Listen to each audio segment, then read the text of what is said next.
رابطه با غاصب قاتل جنایتکار رژیم صهیونیستی اینه دیگه، هم غصب کرده زمین رو، هم قاتل مردمه.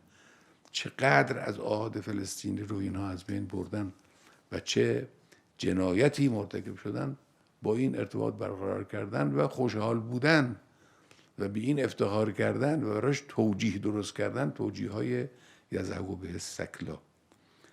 خب من میخوام عرض بکنم که این ابتکار رو متاسفانه خیلی از دولت‌های مسلمان و خیلی از مخاطبین واقعی اهمیتش رو درک نکردن، لکن دشمن اهمیت اینو درک کرد.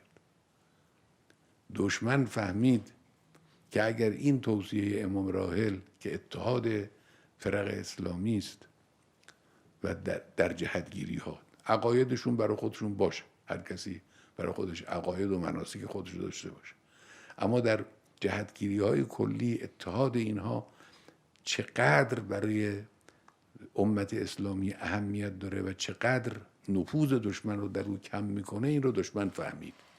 چون دشمن فهمید، شروع کرد به برنامه‌ریزی بر ضد این حرکت. در قضیه جریان‌های تکفیری در این منطقه جرم اصلی رو آمریکایی‌ها کردن و سعودی‌ها که دنبالشون بودن. سعودی‌ها هم اینها رو پول دادن، کمک کردن و پشتیبانی کردن.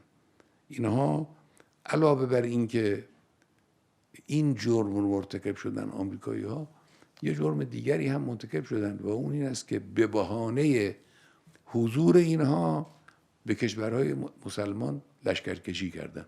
به افغانستان لشکرکشی کردن، به سوریه لشکرکشی کردن، به جاهای مختلف.